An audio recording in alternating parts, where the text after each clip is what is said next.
So extremely intense experience. I could see entities right in front of me. Wow. There was, I could see consciousness in all the walls. And at the end, there were these 3 golden beings that sat down with me and said, "What's up, guys? So I just landed here in San Francisco, doing something really cool today, something I haven't really talked about on my channel. So I'm going to meet the leader of a mushroom church here in San Francisco. We're actually in Oakland right now. So I'm heading there, gonna ask him some questions, and mushrooms changed my life a few years ago, and I'm ready to share my journey with you guys. And I think the best way to incorporate that is to talk to someone who has a lot of experience with this. So we're heading over there. I'm gonna get some coffee. I'm excited. So we'll see you guys there. Hey guys, what's up? So we are here. I'm with Dave Hodges. Nice to meet you. Yeah, good to meet you too. Super excited. I've been wanting to meet him for a few years. So we finally had the opportunity to come to Oakland, where he is. So super great to meet you. I have a few questions for you. You have a church, mushroom church. Yeah, we are actually the largest psychedelic church in the world. Awesome. With now right around 100,000 members. Wow. Yeah. And when did you start? We opened in January of 2019, first as a cannabis church, and then Oakland passed their lowest priority for all entheogenic plants. Wow. And that's when we started providing mushrooms. That's amazing. Yeah, so, why I reached out to you was, a few years ago I started my own mushroom journey, and kind of just came about, the mushrooms came to me, I guess. And I had a trip, and I was drinking a lot, and they helped me stop drinking. So it was bizarre. They can do a lot of things. Yeah. For me, the way I describe mushrooms working is they affect the border between this world and the next. Okay. And the first thing on the other side is your soul. So any amount of mushrooms that you're doing, any of this work, you're getting closer to your soul. And obviously the more you take, the further you're going to go. But a microdose is like putting a little crack in that wall. A normal dose is like poking a hole, and it depends on the more you take, the bigger that hole. Mm-hmm. And the really large dose, it's like taking a sledgehammer and knocking down that wall. Wow. And the first thing on the other side is your soul. So I know, for me, sometimes mushrooms can be really scary. So obviously the more you do, the scarier it can be. Absolutely. The more intense it gets. Yeah. It's definitely, it's not the sort of thing where this is some sort of challenge or contest to see who can do the most mushrooms. Mm-hmm. And in fact, one of the big things that we're going to talk about a little bit later is what an overdose is and how we do this work. But the goal is you don't want to take more than you're ready for. Yeah. Right. And work your way up slowly. It's even if you've heard of somebody like myself taking 30 grams of mushrooms, that doesn't mean that you should take 30 grams of mushrooms. Yeah. And really, at this point, it's about how much psilocybin you're consuming and where you need to go for what work you need to do. Yeah, so I guess, to basically start off, what got you into mushrooms, and, you believe it's your connection to God or source, and what led you down that path to figuring that out? It's cannabis is actually what got me there. Oh, really? Okay. That's what had me opening the church. Mm-hmm. And prior to that, I definitely believed in the spiritual use of cannabis, but cannabis can't show you what the mushrooms can show you.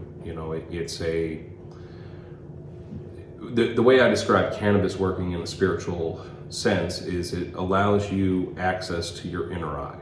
So It allows you to think about things more. Think about things in your life or things going around you and just take a different perspective to it. The mushrooms show you things.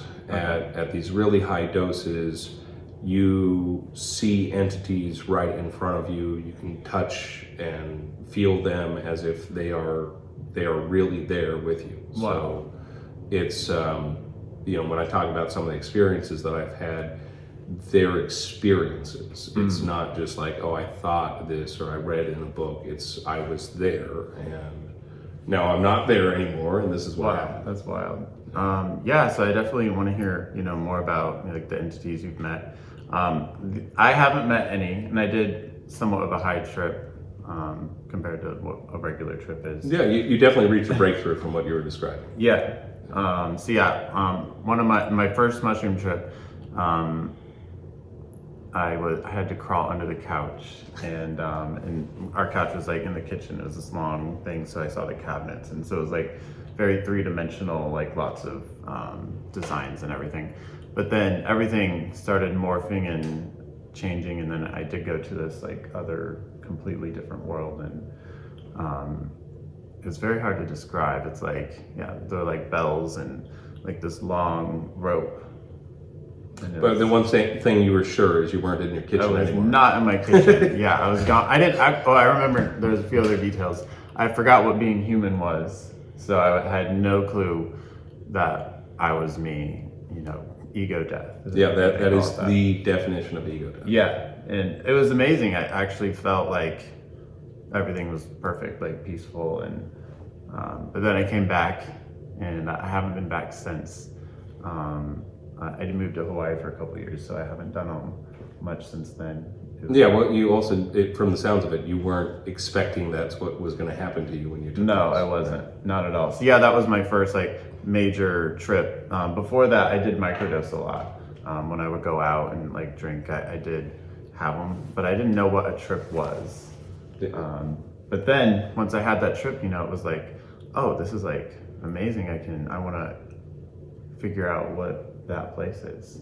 But then it actually like helped me quit drinking, because I was like, this feels good, but when I drink, I just feel like crappy. No, the mushroom hangover is just feeling good. Yeah, the weird, next right? day. I mean, depending on how much you did, you might still have some stomach issues going on. It's not uncommon for people to have diarrhea for the day after. But overall, you just feel like there's a giant burden lifted off your shoulders, and you have a whole different perspective on what reality is. Yeah, that's amazing. So my father is a pastor as well, for Pentecostal religion. So very, very strict when I was growing up. And I've always had like a lot of fear about like what happens after you die. And since I'm gay, he told me that I was going to hell. And so like, that's always been a fear, that's just lived with me. Well, you're definitely not going to hell because you're gay. Okay, thank you. Period. I appreciate that. And you'd asked me to share one of my ceremonies. I might as well go into this because Sure. it'll explain everything. So the ceremony that I talk about as one of my most religious is one where I was pulled out of my body and dragged through every dimension. I went through heaven, hell, and everything in between. And I ended up in a place of pure light. I didn't exist. Nothing else existed. There was but this one consciousness. And that's the consciousness that I call God.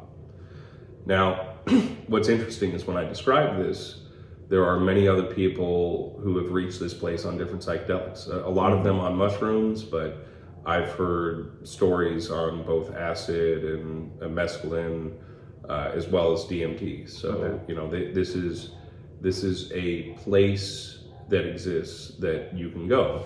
And once people get there, they have different reactions. Some of them are thinking, oh, well, what about my wife and kids? What about my house? What about my possessions in this world? When I got there, the feeling was one of pure boredom. Oh, was it? Yeah, because nothing existed. There was but this one consciousness. Did you have the memory of this existence to know that you were bored? Yeah. Okay. Well, exactly. I did have the memory of who I was still, even though I knew I didn't exist. I didn't have any It's form. complicated. I know. Yeah. It's one of those things in psychedelics. It was very clear to me that there was nothing here, including me. I wasn't here. But there was but this one consciousness.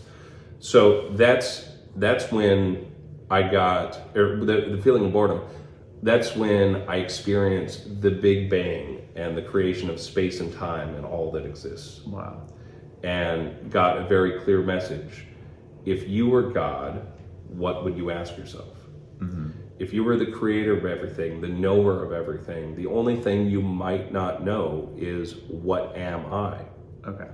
And that was the point of this creation, so that this consciousness can understand what it is through all of our experiences. Okay. We are God's way of understanding itself. And on that level, every unique expression and experience of everything that we are is what God wants. God wants every experience. He doesn't want just this existence of boring 9 to 5 straight people populating existence. That's the same experience happening over and over and over. Mm-hmm. So when you get into the gay or the trans or any variation of the spectrum that you identify with, that is being the truest you can to God. Okay. You know, having those different experiences and seeing everything through every perspective. Yeah. So no, you're not going to hell just because you're gay. Well, and in fact, I would even say, if you were to oppress the fact that this is how you feel about this world and yourself, that would be more something that would lead you to a bad space. I mean, maybe not hell, but definitely the point of this experience is to have every experience as your authentic self in every way. That's why you came here. That makes sense. I mean, I know that since I was a kid, like 4 years old, I knew. Yeah. You know, and it's like, and then I would also, like, when I got older, I'd pray to God and pray that he would make me normal. Yeah, I mean, that's... It was like, but it didn't work. Well, no, because that's not what this consciousness wants. It doesn't want you to be normal. Yeah. Your soul doesn't want you to be normal. It came here to be you. Yeah. You know, it doesn't want you to be somebody else. And definitely not something that you don't feel is right. So that's, again, some of the really important aspects to this work that we do is, one, understanding the truth through experience. Because this, you can listen to me, but you could go have this experience. Yeah. You don't have to read some book. You can go experience this consciousness that existed before all else and understand the experience from firsthand interaction. That's, I mean, you know, going to church, you listen. Yeah, you listen to some... You hope that what he's telling you is true, but you don't actually have an experience for the Well, most part. You don't, and even worse, they claim it's the infallible Word of God that there's 50, 100 different versions of. That were all written by people. That were all written by people, most of them 2,000 plus years ago, right? So that we have well-documented changes. I mean, the what is it, King Henry or King James Bible? You know, I mean, there's NIV, King James. Yeah, exactly. And those are the infallible Word of God that should never be changed, that we know who changed them because they put their name on it. Yeah.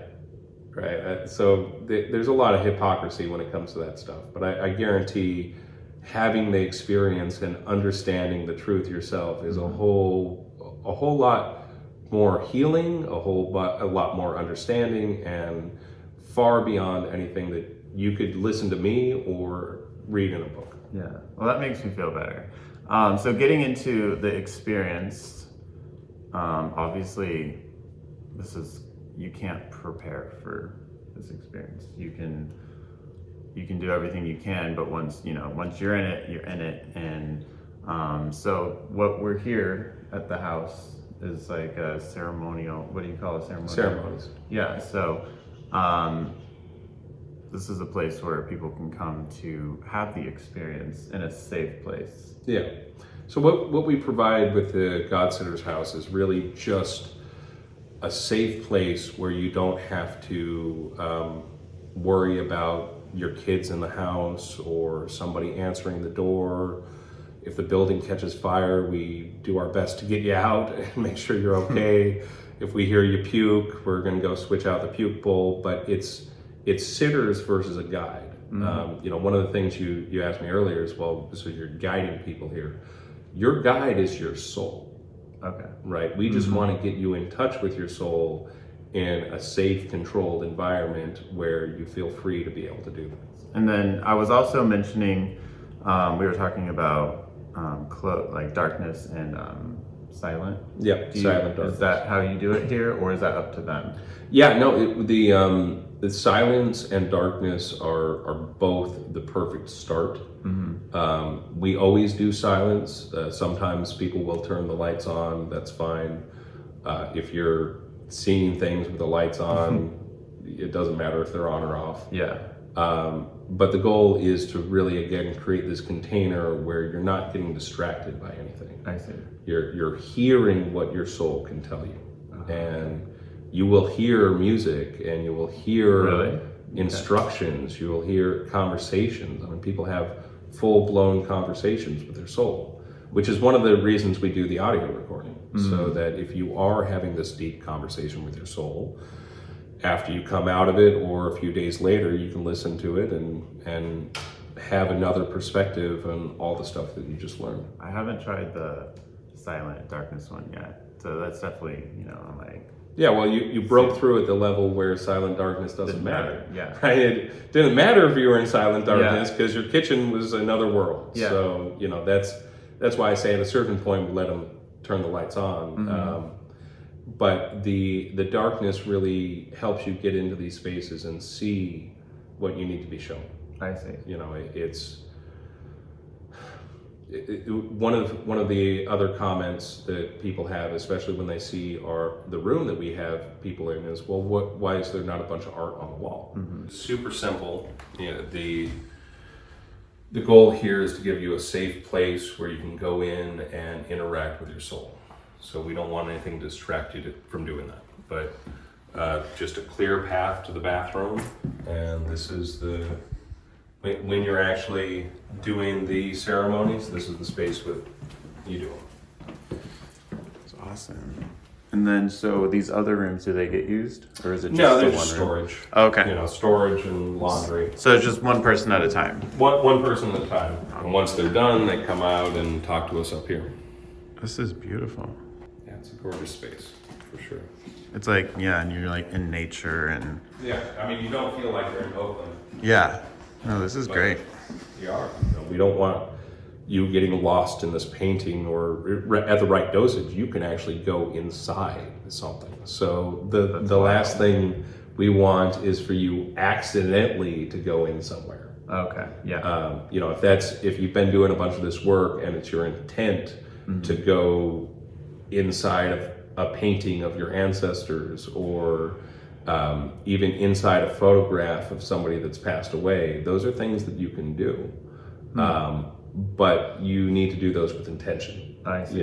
It's not you came to understand something about yourself and then you get pulled off into this underwater world. That's not what we want. Yeah, it kind of changes the direction that you intended. So, I just heard that you recently opened a second location. So you have one here in Oakland, but you just opened one in San Francisco. Yep. A few months ago we opened, we did it on 415, which is the area code in San Francisco, but 415 we opened that. That's awesome.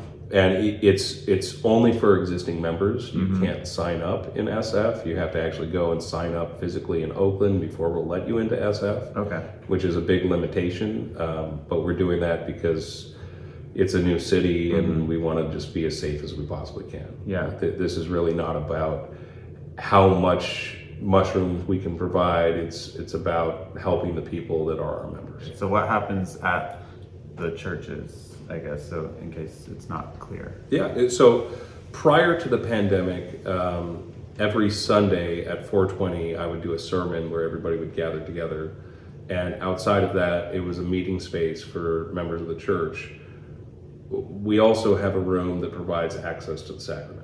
So that's actually why we got raided, and why there's some controversy around this. But The church, as it is right now, is mainly an access point for sacrament. Although we're trying to make a little bit more space. One of the things that we didn't expect is after the raid, we got another 80,000 members. So you had 20,000. Yeah. That was in 2020, right? Yeah, that was in 2020. Yeah, so that's crazy. You know, where we were already filling up the available space that we had, then we got 5 times bigger. Wow. So now we're looking for the right space to be able to host larger gatherings on a regular basis. But you know, with 100,000 members and a space where you can only get 100 people in, it just doesn't work. Yeah, it doesn't work. Well. Do you think that you're gonna stay here in San Francisco, or do you have plans to like expand so other people? You know, right now this is our home. Yeah. So it would be nice to eventually expand, but from my perspective, every time you expand, you're picking another fight. Yeah. So it's how many fights do you want to get in? And right now we're already in a fight with the city of Oakland, and we've already started our fight with the city of San Francisco. So it's although I wish that wasn't the case and that we could just comfortably open one of these everywhere where people need them. For now, this is where we are. So someday it'll change. All right. So one thing, you know, mushrooms came to me, you know, when I was going out and drinking all the time, and you know, there's obviously something more in my life that I wanted to experience. How did they come to you? Well, it actually started when Oakland changed their laws. I had been drawn to the mushrooms and planning to have my first experience with them for a long time. Oh, really? Okay. And at the time, I had just kind of, I was planning on doing them at Burning Man for the first time next year. So wow. Burning Man is in the end of August, beginning of September. June is when Oakland passed their lowest priority for all entheogenic plants. And before we could provide them, because, you know, again, I was already drawn to them, before we could provide them, I had to understand them. Yeah. And that meant I had to start building a relationship with them myself. So I did, for the first time, I did 2 grams and got the fun effect that most people have. You know, your hands look different and things wiggle, breathing, all that stuff. Yeah. Okay. All the relatively fun stuff. And that was a good experience, but I knew I had to do at least the 5-gram heroic dose because I'm the leader of the church. Yeah. So a couple weeks later, letting my tolerance clear out, I did 5 grams, and I came out in a loop that I need to learn how to breathe and I need to do more mushrooms. And now I must have said this to myself 100 times, just over and over. You need to learn how to breathe. You need to do more mushrooms. Every time you did them, that was what you got. No, that session I was stuck in a loop, literally repeating it 100 times. Wow. So when I sobered up, I was like, well, what do you know, mushrooms? I'm breathing right now.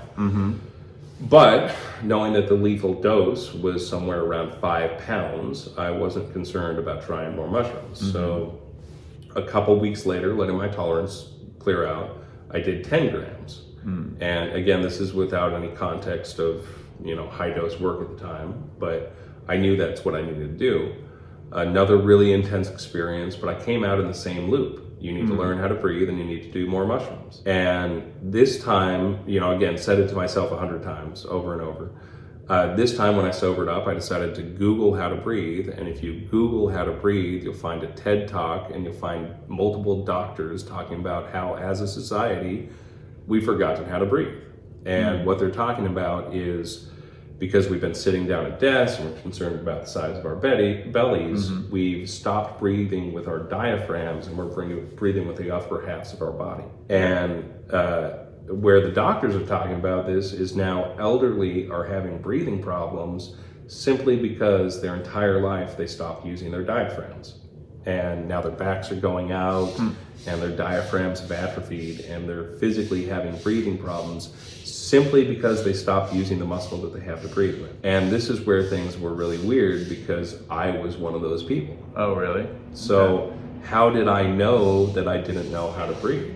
That is really interesting. Yeah, so there's two possibilities that I see, and honestly, I believe they're both true, but I like to break them down so people can have options. One is that the mushrooms allowed me to connect with something deep inside myself that was then able to clearly communicate, yo, dude, you need to learn how to breathe, you're doing it wrong. The other, which again, I believe these are both true, is that there are guides on the other side, and they knew that was the first lesson that I needed to learn before I moved forward. So after I learned how to breathe or started on the path, it actually took me about 6 months to retrain my body to use my diaphragm instead of the upper halves of my body. Do you use the diaphragm like all the time now, or? Yeah, pretty much. Okay. I mean, I did just now take a deep breath and straighten up, but that was more that I noticed I was kind of hunching a little bit then. But if you go to a random audience and have this talk about breathing, you can ask everybody to take a deep breath and you'll see, and that's not how it should look. I mean, a deep breath should look like, your belly is getting bigger. Practice too. Yeah, again, it's something because society has said, oh, your belly's too big, or sit down at a desk that they teach us in school. We've just naturally been physically retraining our body. And anybody that's done yoga or martial arts, this is one of the base lessons that the instructors have to teach you, is to breathe from your diaphragm. And that's not because that's a skill that you need to learn, it's because it's a skill that you forgot, you were trained out of. As a baby, you breathe with your diaphragm. So, that was again something that really shook me up in a good way. There's something there. Yeah. So after I learned how to breathe, I had to do the next step and do more mushrooms. So a couple weeks later, letting the tolerance go out, I did 15 grams. And that was the first time I reached what I call the breakthrough experience. So extremely intense experience. I could see entities right in front of me. There was, I could see consciousness in all the walls. And at the end, there were these 3 golden beings that sat down with me and said, they told me the purpose of my life, why I was brought to them, and what I needed to do. And basically that they needed me because I'm somebody that could understand this work, and because my experience in the cannabis world dealt with a lot of court cases and fighting the government, and that I was the perfect person to take this forward. And why I had been through everything that I had been through in my life. They laid it out for me and explained it to me. So prepare you for this next step. Yep. And when I was on my way out of that ceremony, there was another loop, which is there's more knowledge to spread and do more mushrooms. So that was actually the first time I got a little freaked out, because I'd just done 15 grams of mushrooms, and now I was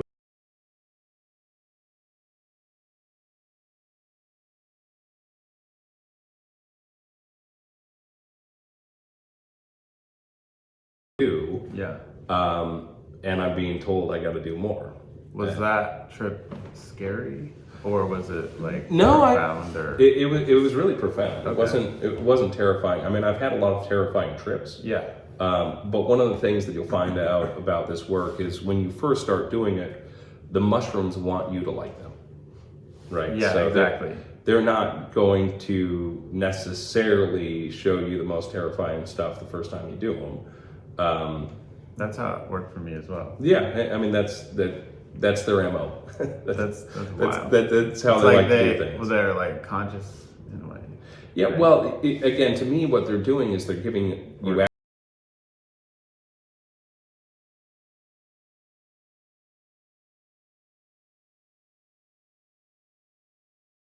So if it was just to scare the shit out of you at first, maybe there was a reason you needed to have this shit scared out of you, which would be a pretty dire thing. But in general, what they're trying to do is help you. This is your soul trying to help you get through this world. So until you're ready to really start getting into the deep work, generally they don't scare you.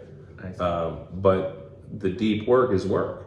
And, you know, in some of the ceremonies that people have faced going through here, you know, there's one incredible woman who, her soul literally showed her every horrible thing that happened in her life, and she had to relive it. But she was reliving it with her soul, explaining to her how her brain was protecting her in all these situations. And she had actually gone into the ceremony with the intent, how do I fix my brain? In the end, her soul had a direct communication with her that was, there's nothing wrong with your brain. It's just been filled with lies and illusions. And your brain is like this because of everything that's happened to you. It was protecting you all this time. But that's, you know, reliving every horrible experience of your life is obviously not fun. Yeah. You know, but to be able to do it in a way where, you know, you're protected and you're understanding the context of it, and then you come out of it with those things resolved. The first part was to really show her how things have happened, and the next was a long conversation with her and her soul talking about, you know, why there's nothing wrong with her brain, and the reason she's feeling this way has to do with the lies and illusions that have been fed into it. Wow, that's amazing. Yeah, it's amazing, powerful work. But it's not fun, and to describe that as scary is almost an understatement. You know, you don't experience every bad moment of your life and come out saying that was wonderful. Yeah. You know, she came out saying that was amazing because now she understood the whole context and understood that there was something much greater than her, which is her soul, guiding her through everything. So the next thing I want to talk about is you've discovered it, something new that most people aren't aware of, is that the content of psilocybin inside the mushrooms can change drastically, even in the same tub that even in the same monotub. So I wouldn't necessarily say we discovered it. More we're being very vocal that this is important. You know, so what basically happened is in this space we learned what overdoses were, and that by overdosing people, and an overdose of psilocybin doesn't mean you're going to die, but it means you're not going to have the best experience. And there's two typical overdoses. One, you don't remember what you just did, and if you don't remember what you did, why'd you do it? The other is the more dangerous one, where people do things like strip off their clothes and try to run down the street naked. And that's not going to help you. And typically in those two, you don't remember what you did. Again, that fits into, if you don't remember what you did, why'd you do it? And definitely if you don't remember what you did and you ended up running down the street naked, you know, that's not safe, and that's not something you want to do. So understanding where the overdose was, we started working back from there, and that's when we discovered that the amount of psilocybin we were consuming lined up really closely with what they were doing with the Johns Hopkins end-of-life studies. Okay. So in the Johns Hopkins end-of-life studies, there's a body weight ratio that they use to take people to the breakthrough dose. And that, again, we weren't trying to make this information fit. It's just when we finally actually tested the mushrooms and started looking at where the perfect experience was, where the bad experience was, and the different potencies of the mushrooms, that's where we learned that it lined up. And further, as we dug into this more and more, what we found is there's a 40-to-1 ratio with different types of mushrooms. So you can have mushrooms that are 40 times stronger than other mushrooms. That's wild. It's crazy. And they can vary up to 100% within the same tub. So even if you have the same bag and you eat a mushroom and your friend eats a mushroom, you can have completely different experiences. One of the factors that we learned is body weight. So if you're 100 pounds and your friend's 200 pounds, your 100-pound friend is going to have double the experience that you have, even if you were to get exactly the same amount. There's other factors like tolerance and diet that change a lot of things too. There's things that can make the dose stronger. There's things that can make the dose weaker. But as an overall baseline, the body weight is a significant factor. So understanding how potent the mushrooms are, and the fact that we need to look at people as how much blood is in your body, right? Because one of the misunderstandings that a lot of people have with psychedelics is somehow they go straight to your brain, and that there's not much difference in size of our brains, so there shouldn't be much difference in how much of that substance affects us. But the problem with that is if you test your blood from your toe, it's going to show the psychedelics. What we're really dealing with is how much blood is in your body and how concentrated the psychedelics are relative to how much blood is flowing to get through your blood-brain barrier. I see. So there's a lot of different factors, but body weight and potency of mushrooms are key in keeping people safe. We don't, when we dose somebody, we never want to overdose them, because if they don't remember what they did, it's not going to help them as much. And in a worst case scenario, if they do something really crazy, they could end up hurting themselves, or bare minimum, extremely embarrassing themselves in ways that they don't want to do. So how does someone, is there an easy way to test their mushrooms, or? Not yet. You're doing it, right? You're able to do it. So we have a lab, and we actually just purchased a machine that will let us do things in-house, hopefully in the next couple months. Oh, cool. But that machine was, I think, $25,000. Wow. So it's you have your own lab. Yeah, it's not the sort of thing you can do at home yet. Okay. There are people working on different test strips that will give you kind of an idea. But the biggest thing is to start small. Before you're going to do 10 grams of something, do 2 grams of it first and just see where it is. And if that 2 grams feels like the most intense 2 grams you've ever done, then you definitely don't want to do 10 grams. So the key is starting small and slowly working your way up if you don't know what it is, and consistency. So, if you want to actually do some of this work, it's good to purchase a larger amount so that you have the same mushroom that you're working with.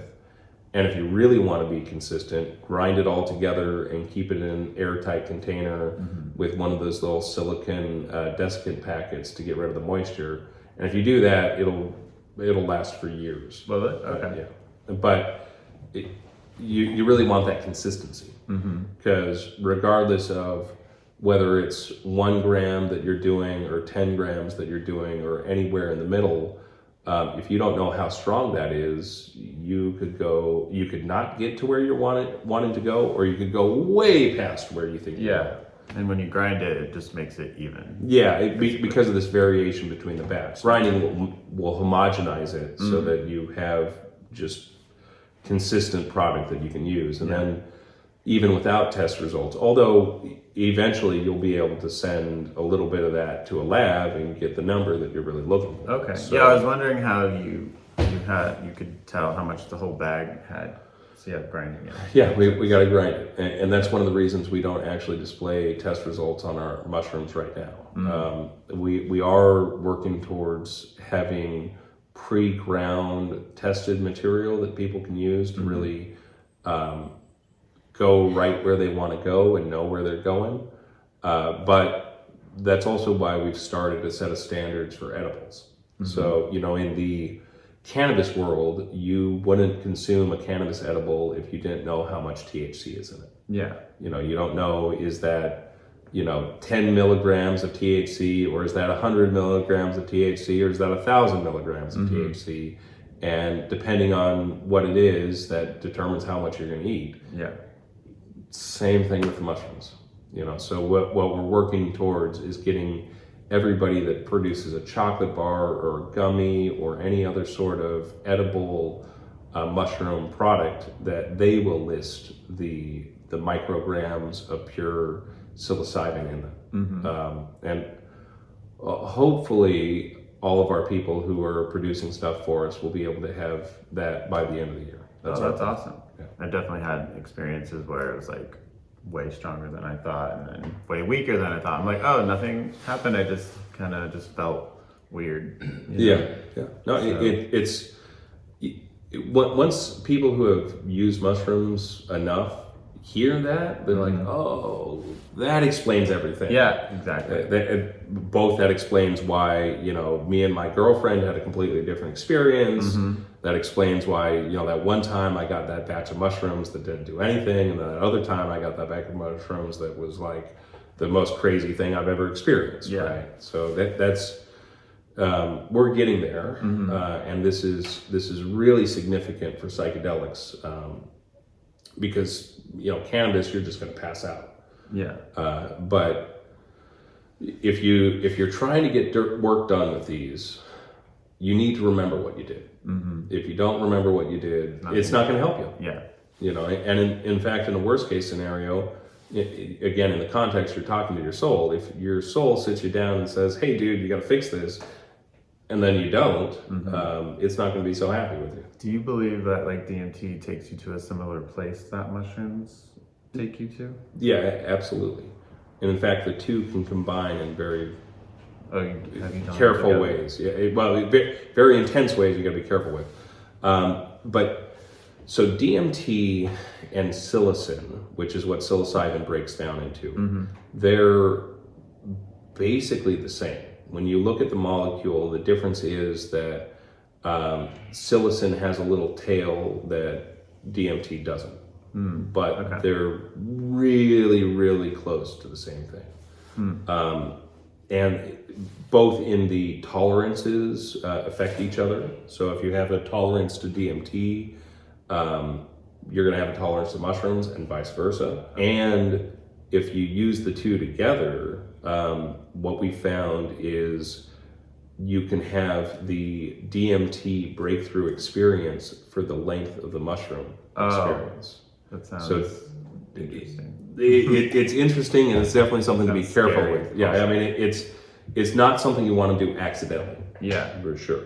But where we've used it is if people have a tolerance that we're not aware of when we're trying to do this work, and we take them to the calculated point, and they don't break through, we can give them a little DMT, and then they do break through. Wow, so it's that similar, and these breakthrough spaces are basically the same space. Is it? Okay. That's what I was going to ask. Yeah, the difference is with DMT, when you smoke it, traditionally it lasts about 15 minutes max.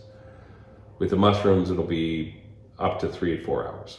Wow. So, if you need to go into these spaces and the mushrooms don't quite get you there, using DMT as the little booster rocket will take you all the way there.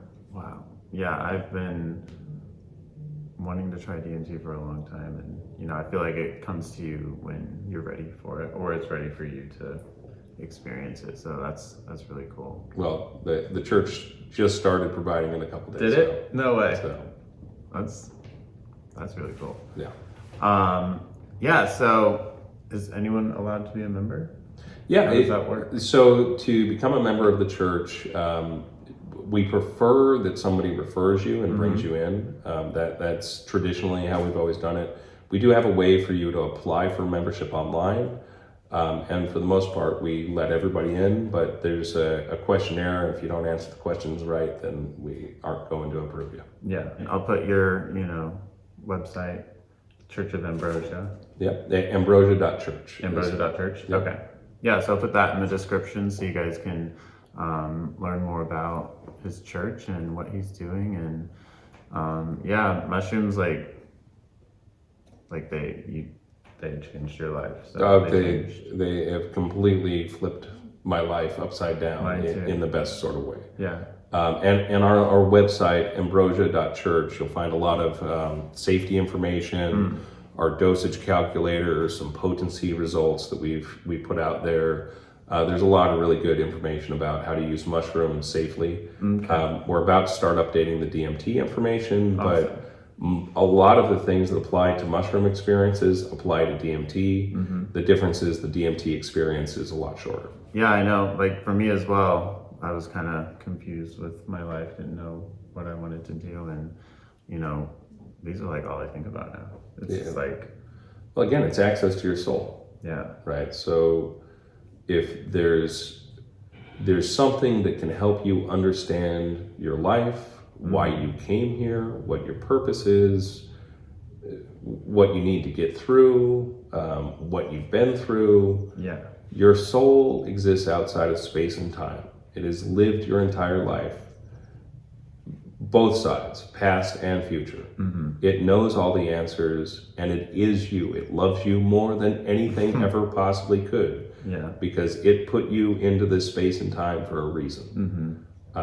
Going and having a conversation with it and understanding why is probably one of the most important things people could do in their life. Well, I definitely want to explore my soul a lot more for sure. So.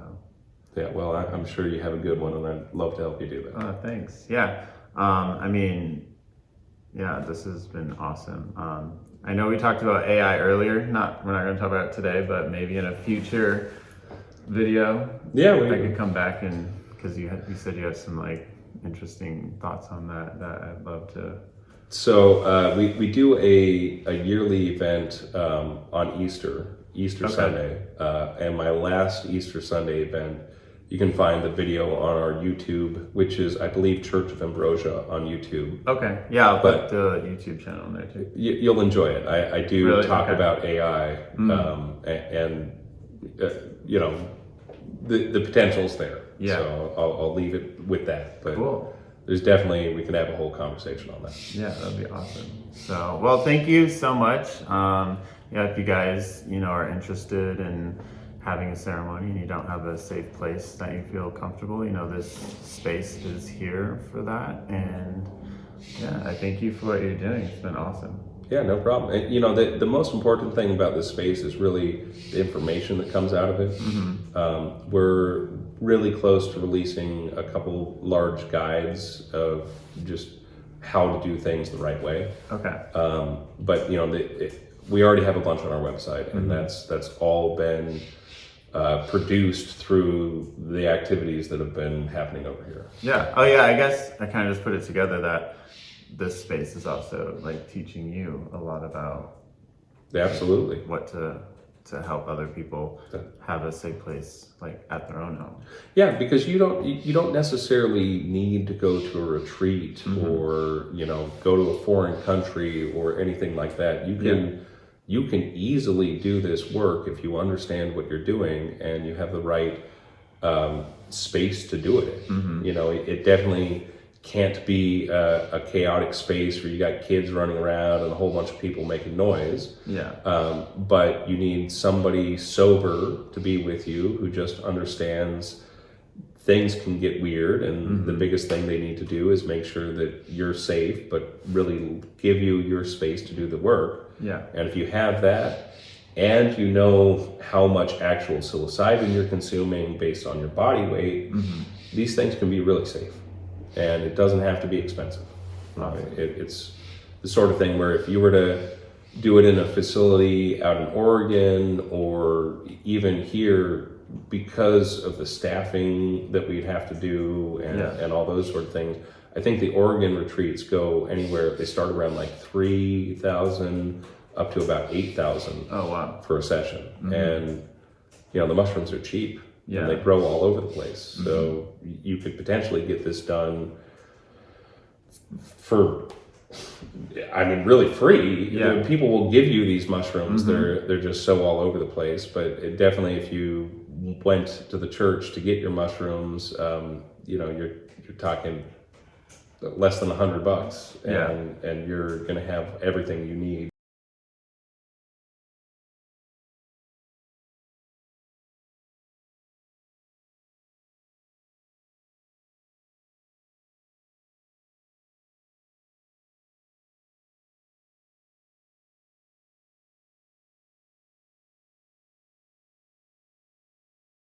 Just want to make sure that people are safe and responsible as possible. Yeah.